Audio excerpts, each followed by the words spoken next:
In a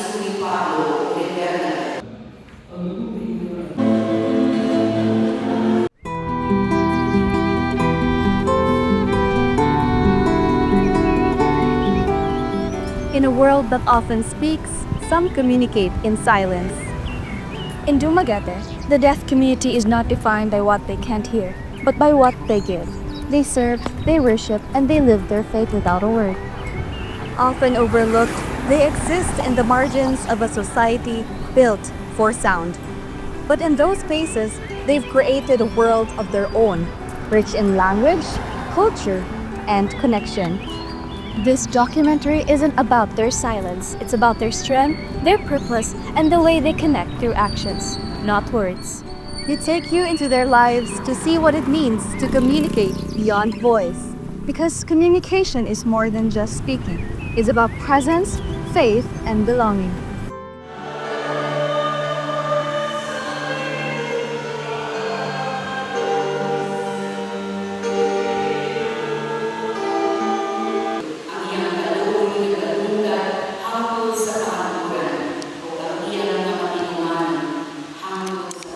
Beyond the voices and sounds we hear every day, there lies a fraction of the community where their language creates actions into words. Feeling vibrations and communicating through sign, this is how the deaf community in the church go about their lives. Guided by faith and passion, Father Christian Benjamin shares his journey with the deaf. So I think mga 23 years na the way ko. Since your ordination, Father? Before ordination, estudyante pa ko. No, I've been with them na. So dinhi sa Dumaguete kanang pagsugod sa mga volunteers, pagsugod sa mga deaf to join the mga liturgical services sa simbahan, ako may nag-una. Okay. And then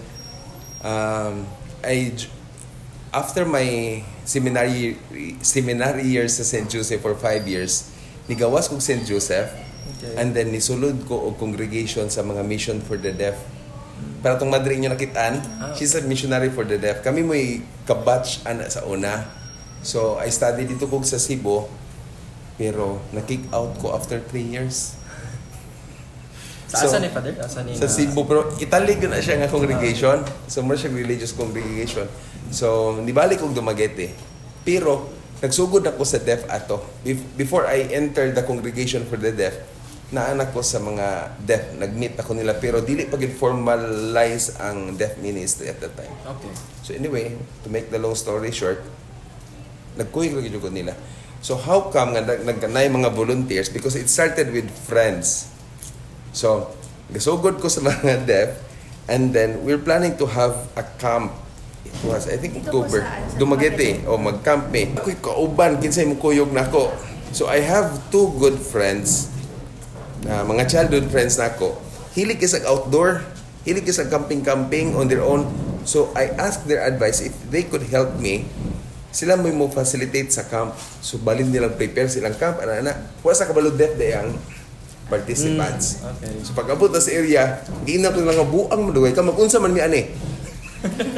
Ko atong osbontanan 5 days nga camping. Ako ray kabalo mo sinyas. So ang ako mga friends, there were I think 5 of them who joined. So within that 5 days, nagkakaroon sila how to sign. And that love and passion for the deaf, diya ni start nila. So after that camp, ningon sila nga, can we join you? Okay. Okay. So there are 6. Nagsugod na mig 6. So friends of friends of friends of friends. So ang amo yung mga training sa una is based on experience. Wala mi study. And then I entered the congregation for the deaf. Dito na ko gamay na formalize. And then naay mga towns, naay mga parishes, Bayawan sa Catalina, Siato na ito. They tried to request us. Kaya naman sa mga SPED centers. Okay. As long as na SPED centers, mo request sila nga, pwede ba may maka-visit as mga volunteers? We don't call ourselves as interpreters, we call volunteers. So nangad to me dito. That's the start nga mag-open me og another churches. So sa mga groups, example, kita itong mga grupo, kita ang 6 to 2 by 2 ta. Kamong 2. adto mo og amlan, kamong duha adto mo bayawan, kamong duha adto mo shaton, ako'y pabilin dire. So every Sunday pang spread me. Afternoon magkita mi. Magkatawanan na pod. So our band as friends nagka-grabe. So nagkadagan ang mga death. So that's how we start. We start as a friend. Kabalo jud ko Julian nga tabangan ko sa Ginoo Julian na mong gibuhat. So I am a sinner. I accept that. Nya kabalo ko nga by doing good for others, kabalo kong pasaylo ko sa Ginoo. Yeah, mo pa akong gitulo nila. Nga why we extend our help to them. Actually is we the volunteers mura sa like the bridge between the gap sa silent world, which is the deaf, and the hearing world, which is us. We can hear and talk. So you become the bridge for all the informations. Sa mong kabuang ha, nagpa-live band may ang audience puro bungol. Mga exclusive live band. Para lang yun sila na sila feel o unsay concert. Okay. Kining ka concert mo mabuang. Dili ka. Asa anong nanayaw man ni sila na may vibration. Ngay laha mabati. Yeah, so sa tanan mananaw mig sine. Kuyog sa mga deaf, mag-imagine ta mag sine, interpret ka na buang. Suda kayo. Lisod kaayo. So ang imong buhaton mo tanaw ka una, wala pa sila. Aron nga makasabot or else wala kay nasabdan. Nana mong life as a start. Najud ang rejection and opposition. Na yung mga tao sa simbahan mingon nga pahawa mo dia because disturbance mo. Yeah. Grabe ang amo ang sacrifices to be accepted in the church. So pagkapari na nako, nanami dagpit. Maragula na yung makahiya kay masuko jud ko. Yeah. Kay we speak about the poor, the periphery, people in the peripheries, and they are the number one because they cannot hear the message. Until now, sige jud mag-invite of people nga actually not to learn science. Di man kumuto. Actually nami mga workshops, so that's for free. Libre gud tanan as long as you have the passion and that heart to care for others, not for oneself. Mura akong ipangita. Makakita gani ko mga Father ka na mo volunteer mo na first question ako is why? Ngano ka mo volunteer? Kanan kay kog sign language, nga ko di ka magdugay. Sign language is the last thing that you will learn. You cannot learn the language if you don't have the love. If you have that love, language is easy. Love will be the one to destroy the barrier. Minority group ang deaf. Minority. At least in 1,000, sa census, galing 1,000, there's only one deaf. 1,200. Yeah. In 1,000 people, there's one who is deaf. Pero pila man ta ka milyon. So dagan-dagan na po ito, tanawon ganato, no? Pero sa church, bitaw, no? Before ta sa church mulantaw, ato sa family. Nga ang parents, they will not look at deafness as something like punishment or a curse. Munang ilang taguan nilang bata or ikaulaw. So the first thing to do is ang mga parents unta ilahang pag-awso na tagan nilang chance ang mga bata. Muna ni siya ilang gawas nga nay mga bibis na mong gagmay nga mga deaf, nga bagong mga deaf to join the community. So ang ang amo jung gi provide pag-ayo nga ang mga adult nga mga deaf ug ang mga kids nga mga deaf na as like avenue to gather. Yeah, muna amo ang gipangusgan pag-ayo. And then with the support of the parents na. Kaya sa una walay parents. So ang parents ang tuluan.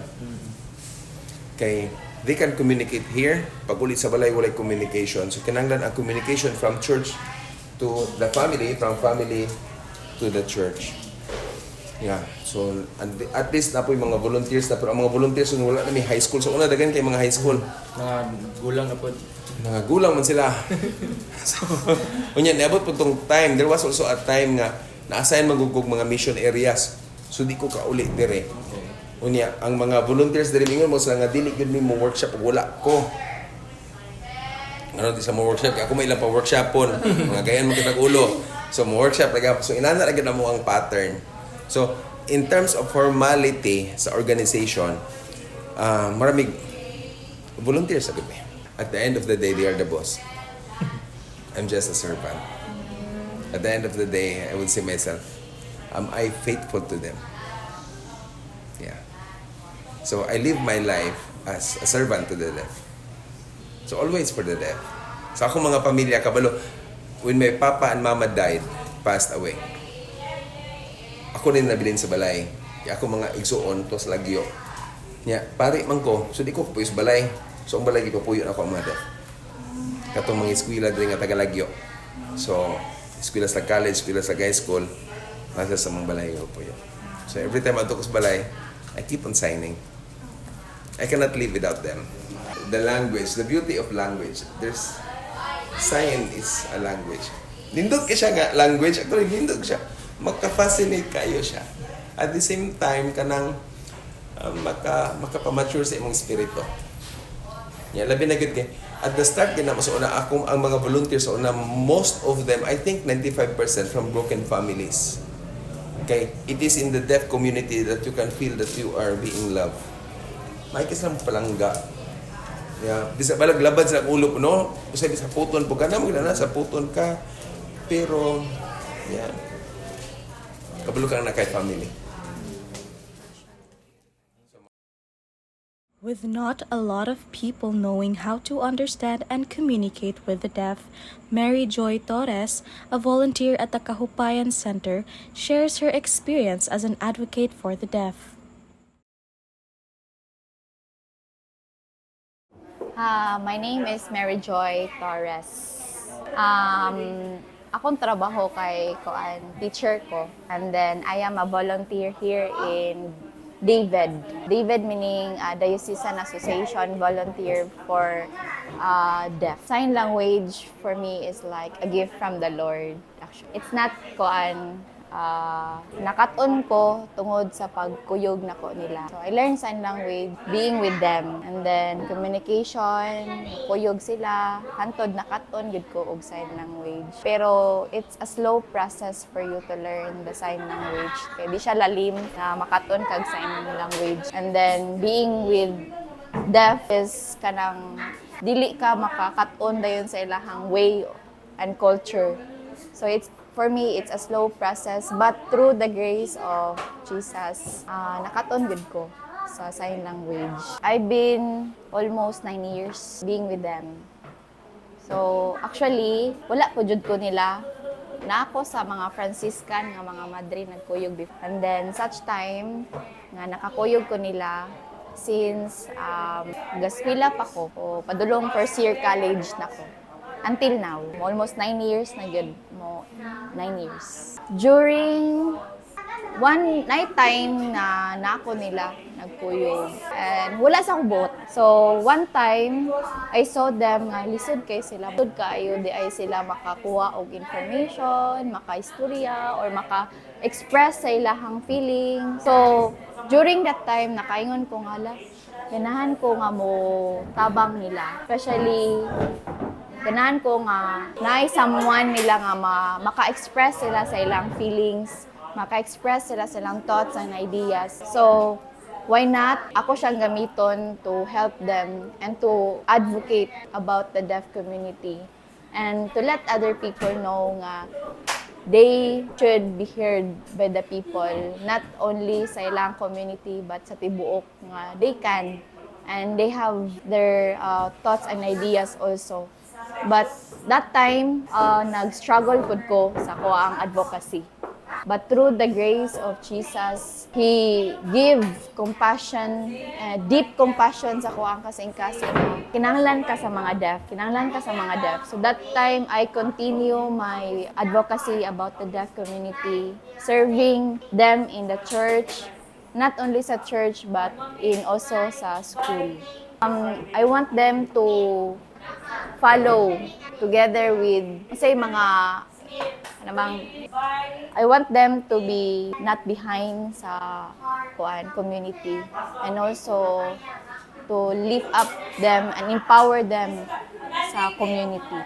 The most rewarded being with them is a change because being with them I can see the changes, how they express and show their talents and skills outside their community, and guidance sa ilahang way of and culture sa deaf community. And it was very fulfilling in my part as a volunteer because I cannot see nga perfect yun siya, but at least na ay changes sa ilahang life. There is someone who will listen to them, and there is someone who will guide them. There is someone who will empower them sa community. Dili ta mohunong di arat because of the discrimination given by the other people. Maybe that person or that group discriminate us kay kulang sila og awareness. So, mo pud akong gilantaw, and as a volunteer, and I told them, do not close your doors to those people because maybe they are lack of awareness about our community, about how deaf community live in the community. So, just be open, those people, and try to explain if what is deaf community. At least, pag-usob sa ilang kasing-kasing. And maybe that person will be one of the volunteer in a deaf community. Maybe. Diba? So, ayaw, dili lang ta mag-limit sa ilang mga discrimination. Right now, sa school, and diri, one of the awareness nga mo ang i-build yun is mag-start sa mga ginikanan. Because we believe that parents and the family orientation is the best foundation. So, if mo hatag mi og awareness, then we start sa mga parents. And then the parents will help us to disseminate the awareness about the deaf community. Yes, daghan na kani usa ni sila sa amo ang mga active nga mga parents. And then sa school pod nag-start na sad ko og campaign for the deaf community awareness together with my students. And hopefully through the patience o humility nga ato ang nasa tong kasing-kasing makuha ni siya mapadayon o mulambo pagyud siya. The biggest nga ako ang nakatunan is service should be in humility and patience. Because without this, without your love, your passion, dili ka maka-touch or makasabot nila. And akong quote, one of my friend also, or volunteer sa deaf, he told us that the deaf is our bossing. Meaning, whatever they will do, because we are just human. Sometimes, maglagot yun po tanong kay, especially for the hearing, we have different standard yun. We want this, we want this, we want this, but for them, dili din nila makaya. So, humility, patience, your empathy with them, nga imong ihatag nila is one of the best lesson I've learned throughout the year. Kay lisod kay siya. Isod gud kayo na siya nimong ma-build sa imong kaugalingon. Samot na og mao ni imong ganahang may tabo, but for them is dili. So mo nang deaf is your boss, and through the grace of Jesus Christ nga mooy naghatag na kog strength to continue my advocate and to be a volunteer sa mga deaf. Maybe right now here in Dumaguete, no, makita na to hinay-hinay na nga naatay inclusivity sa mga person with disability. But hopefully, ang mga tawo kay dili na sila mahadlok ma-approach ang mga deaf. So mao lang gid pud akong ganahan nga ma-approach sila sa mga deaf, at the same time tagaan nila chance sa work, sa education, tanan. So karon na nami sa education, na sila marabag access sa education, and hopefully mo ang changes ani padayon gyapon sa mosunod pa nga mga deaf nga mga bata karon. And hopefully ilahang ang mga establishment na sila mudawat sila og person with disability, not only for the deaf but sa tanan nga mga person with disability. Together with Father Christian, naningkamot gid pud mi nga ma-employed sila. So naatay daghang establishment diri nga nidawat pud og person with disability. So munang kami ni Padre naningkamot mi sa education. Kay through education, malig-on ang ilahang academics, ilahang skills, para dili pud napod may pride nga para di pud ta maulawan. Nga ipakita nato sa community nga kaya ninyo. Because they can, gyud. Basta na lang gyud mo tarong og guide, muhatag nila og education. Kay dili tanang parents man gyud maka-afford sa school sa Cebu. Cebu ra man gyud nang naatay education for them. So mo nang naningkamot mi nga ma-build sila o kanabang lig-on. Nga kung ipadala nimo sila ng kabalo ka nga kabalo gyud sila. So the award is like dili siya para nako. So that time that time nga na-receive ko og award, I told them that this is your award. Being a person nga wala mo ni give up sa imong person with disability. I'm just the instrument nga ni-receive ba ni, but this is your award. Because I believe nga instrumento ra gyud ko sa Ginoo nga ipadala dire nga motabang nila. So for them, the award is like kanang ilahang nag-form sa ilahang confidence pag-ayo. So good ato sa pag-receive nila sa award. Mas ni naningkamot sila nga mo continue bisag daghang discrimination, no, na ang lisod para gyud sa ilaha ang mga challenges dire sa kalibutan, especially deaf sila. So motoy usa sa nakahatag nila og confidence nga mo lift up pagyud sila. Communication between the hearing and the deaf can be quite a challenge. For these family members, they share how a small community for the deaf has helped their child and them on how to belong. I'm Maria Josephine, Lola ni Hali. Hali is now 11 years old and studying at Kainos Montessori. She'll be entering grade 5 this school year. First, naglibog yun may ka, why dili man ma-disturb si Hali if na ay kanang sound bitaw nga kusog kaayo. So we were just thinking, in-anak rin siya, but lately, iyang mama was disturbed about it kay dili gyud siya normal. Imo siyang tawagon ni siya mulingi. Then, after mga 2 years old na siya, gipa-check siya. It was sa Cebu, sa hearing test. Then, she was found to be profound hearing loss. Second opinion na mo dito sa Manila, then same ang findings, and gitry siya og gamit og hearing aid, but dili wala ni use niya, walay niya ba effect niya ang hearing aid. So ang ilahag yung was cochlear implant. So ang iyahang mama nag-try lang siya search sa internet if naabay mga foundation nga sponsor kay mahal man gud kayo ang cochlear implant here in the Philippines. During her time, that was behind the ear man lang gani nga implant was more than 1 million. Then lisod kayo erase a family. So may gani ang ang Dallas Hearing Foundation ni reply sa iyahang pag-ask dito nila, reply sila, then gitest si Hali if pwede ba siya makandidate ba siya for cochlear implant. So she undergone several tests, then kaloy sa Diyos, pass man siya. So there, she was a candidate for cochlear implant at the age of almost 3 years old.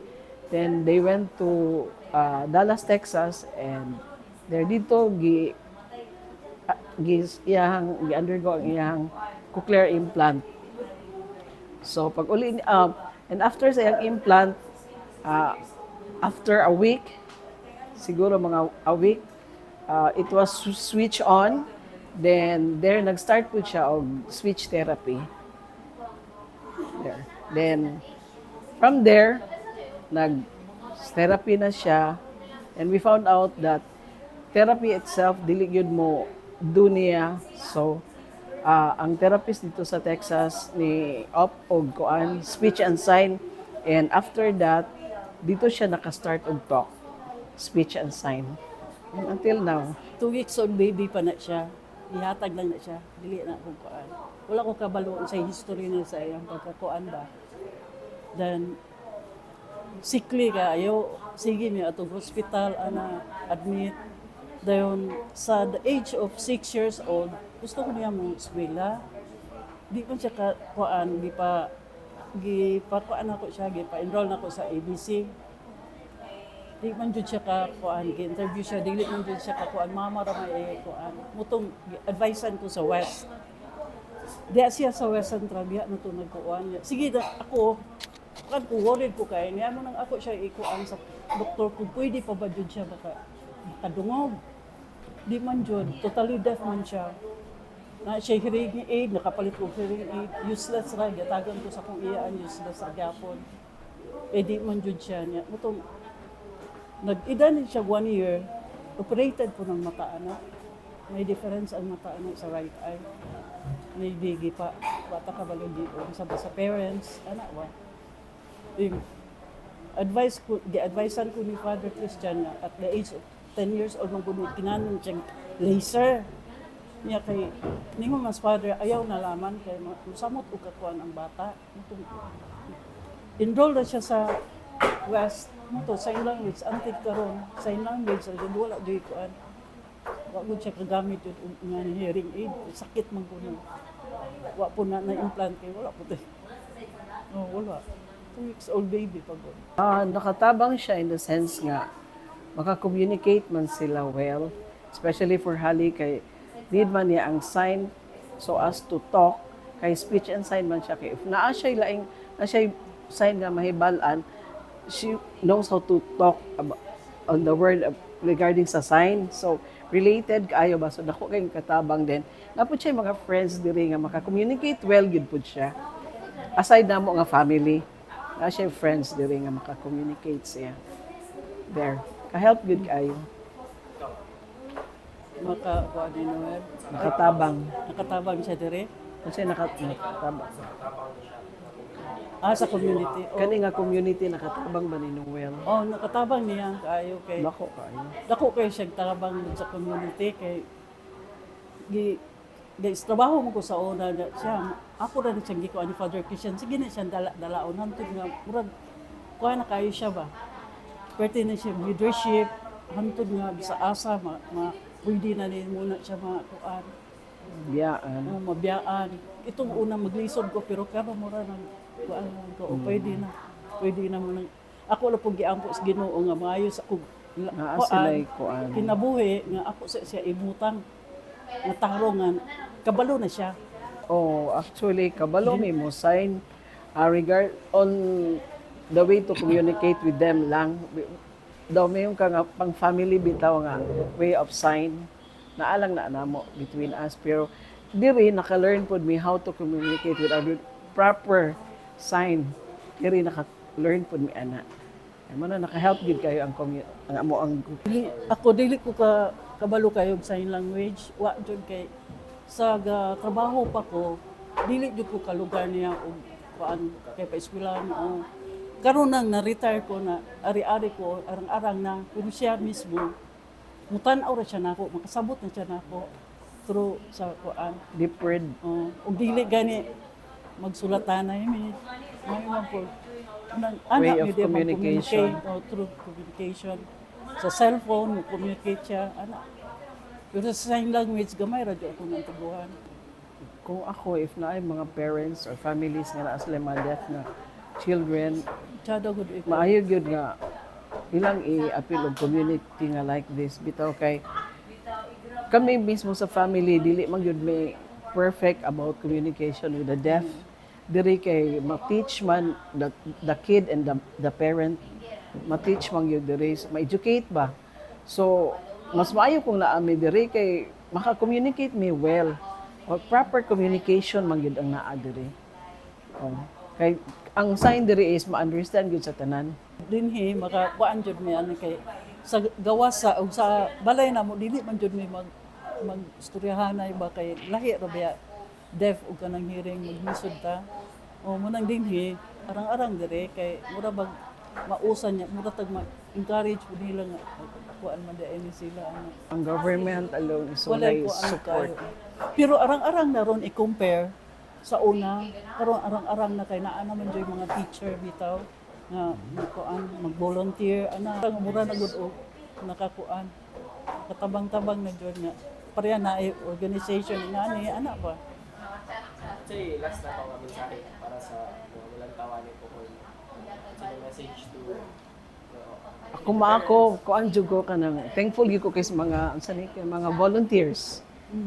Kay dako kay sila help sa mga bata sa mga deaf. Nga maka-help nga maka-understand, maka-learn and at the same time maka-communicate sa uban nga people same nila nga deaf, maka-communicate well gyud. Sa mga volunteers and ni Father Christian who organized this community kan Kalamian ni ron nila kay na naman may mga volunteers ba. Yung kadua po, mura na sila og maka-skwilan jud silang tarong ba pareha ni akong anak ko ni college na ano siya ko napasalamat po niya ni kan ang MDC true Ma'am Joy. Si Ma'am Joy may ko ani unang nalipay po kay mura ba silang ma-forma kay daghang dat kaluluoy uban ka suroy-suroy anak ba luoy ba na sila ulay follow up sa mga parents ana kani siya nalipay ko nag-college na siya kay para po nga makuan kana bang matarong na din siya na i-compare ito na mapasagdan luoy ba pud sila dyan. Being deaf has its own unique experiences and challenges. This is Noelle. Noelle shares how her everyday life as an active youth in the church has helped her.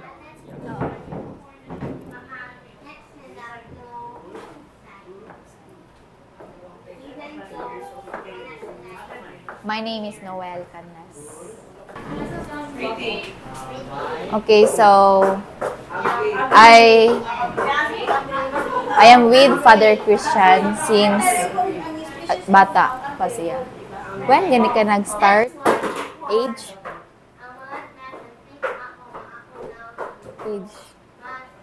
12 years old siya nag-start together sa deaf community. And how old na Sharon? How old are you now? How old? 34. Oh, okay. 34. So, gulang na siya, no? Undaday ka. 34. Okay, so Me, I help the deaf and teach them to learn catechism. And also to advocate and encourage the deaf to attend church for the future. Maybe nag-start of 2022. Nag-start siya o 2022. Dili oy dugay na. 2002 siya nag-start until now. So long na siya. So what man imong gido for the deaf community? We have activities, organization for the church. I am in charge of the activities and to organize and to assist the deaf in learning church. nice for the church. For example, retreat. We have retreat for the deaf community. We have catechism for the deaf. And we have camp for the deaf. Especially sign language. Kanang young kids from what age start mga kids?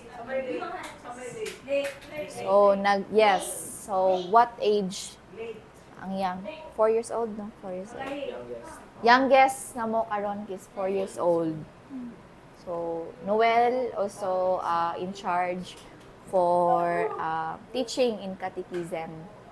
So, different namang catechism sa deaf because not man sila complete grammar.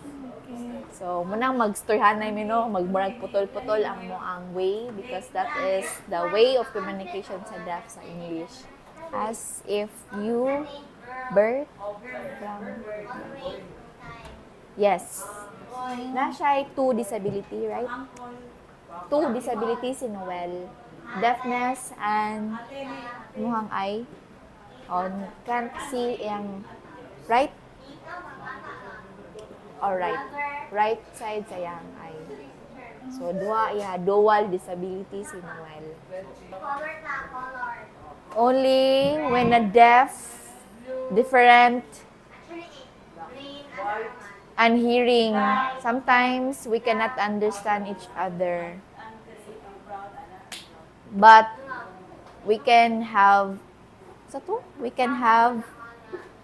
do some way kanang hearing and deaf because of the communication and sharing of communication. It is very important faith for us, because especially for deaf, to encourage and pray, to stand strong, and to depend Jesus, our foundation. It is very important for church. So other deaf who are not here, how we can encourage them? We must to encourage always and never stop and pray for them. Yes, some of the deaf is not with us right now in our community, but we encourage to be with them or ato na mo sila sa ilahang balay and para makakuyog na mo. And hopefully, in the future, we can offer the deaf community to be with us. Lesson. What I've learned from the deaf community and advocacy in our deaf community is deaf can help and also learn.